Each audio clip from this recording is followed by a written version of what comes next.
Halo teman-teman, salam sehat selalu untuk kita semua, salam sejahtera dengan saya Bung Ropan.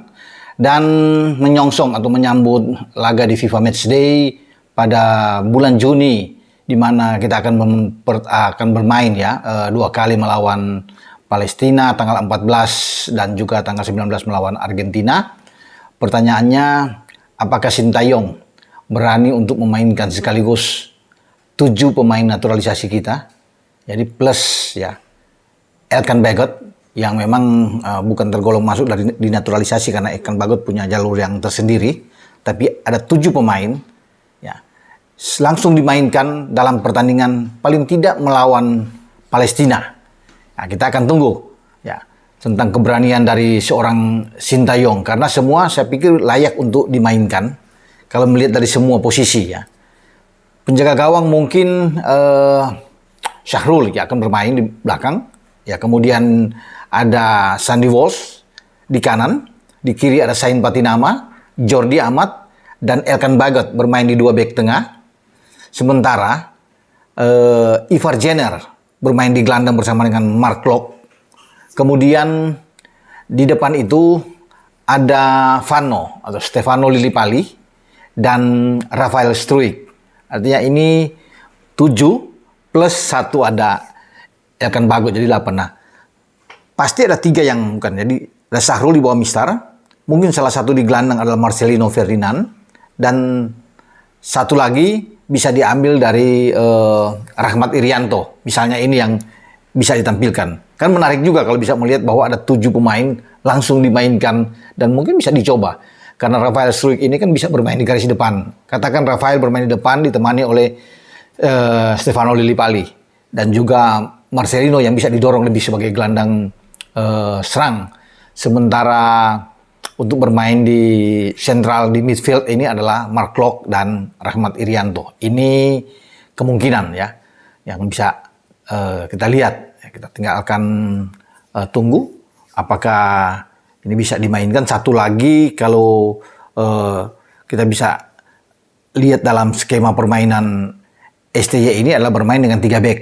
Kalau 3 bek berarti ada Rizky Ridho di sana. Rizky Ridho, ada Jordi dan Elkan Bagot. Nah, kemudian ada 2 yang bermain di sisi flank, Sandi di kanan dan Sain Patinama di kiri.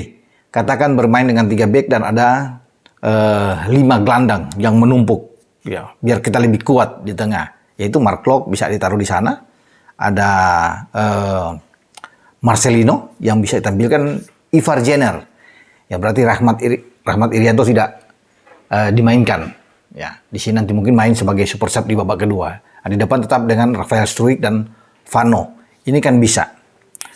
Kemungkinan yang kita akan lihat. Menarik memang kalau semua ini langsung dimainkan. Namun kan semua keputusan juga ada di tangan Sintayong untuk melihat siapa starting 11 yang dia akan taruh. Tapi kalau 7 yang saya bilang tadi, 7 pemain naturalisasi plus 1 ada Elkan Bagot.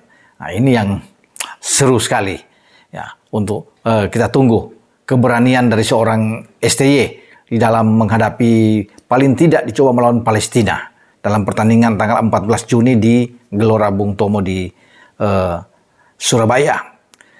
Dan juga kita akan melihat bagaimana kita akan menghadapi Argentina. Saya pikir Argentina tim yang sangat kuat, semua pasti akan menyadari ini juara dunia peringkat 1 FIFA.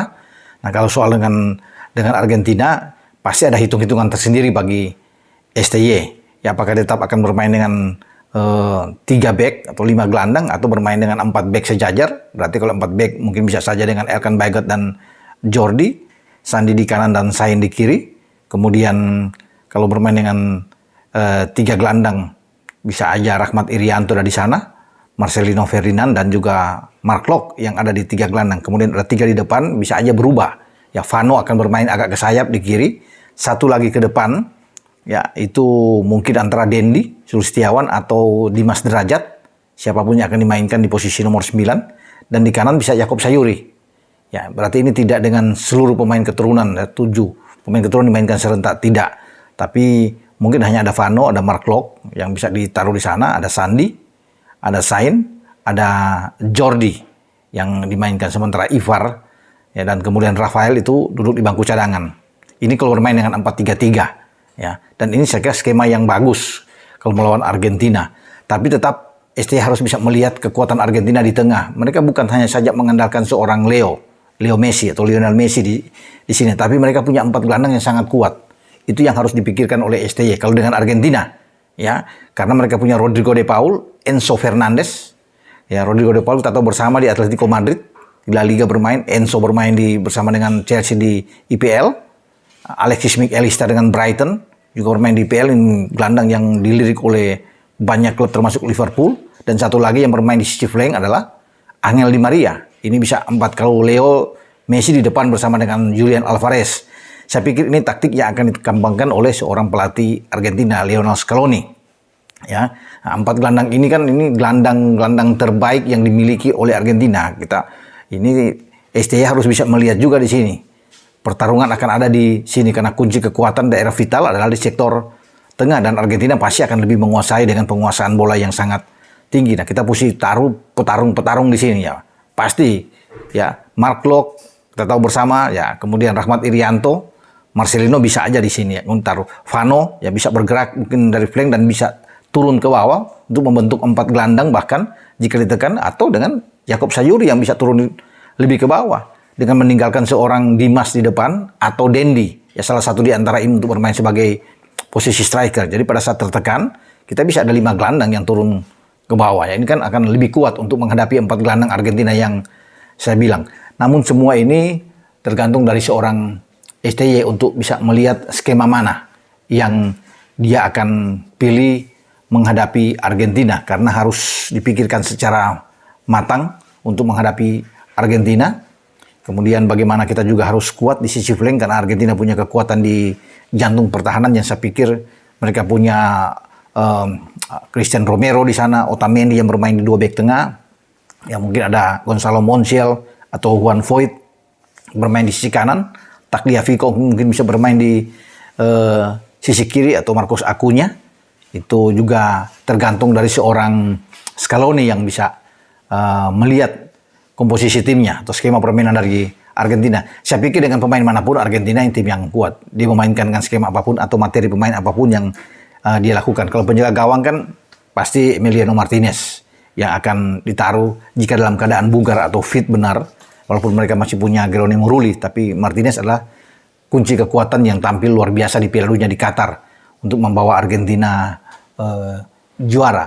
Jadi kita akan tunggu nantinya, terutama yang saya bilang di awal tadi ya, untuk melihat sekaligus semua pemain naturalisasi dimainkan sejak awal menghadapi Palestina. Kan kalau urusan Argentina kan kedua nantinya, itu bermain di GBK, di Gelora Bung Karno di Senayan. Tapi kita akan melihat dulu duel melawan Palestina, karena kalau untuk mencari poin bagi kita, kesempatan itu adalah melawan Palestina. Walaupun secara peringkat Palestina itu di atas kita. Mungkin mereka 93, ya peringkat FIFA-nya kita kan di 149. Jadi kita bisa ambil di sini. Kalau dengan Argentina mungkin kita tidak bisa berharap banyak, tapi kita berharap untuk imbang aja udah bagus buat kita. Walaupun memang kemenangan tuh masih terbuka, tapi kita harus bisa memberikan perlawanan dengan Argentina.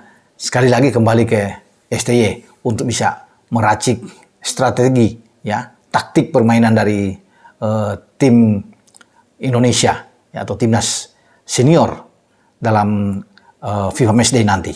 Sampai di sini dengan saya, Bung Ropan. Ciao.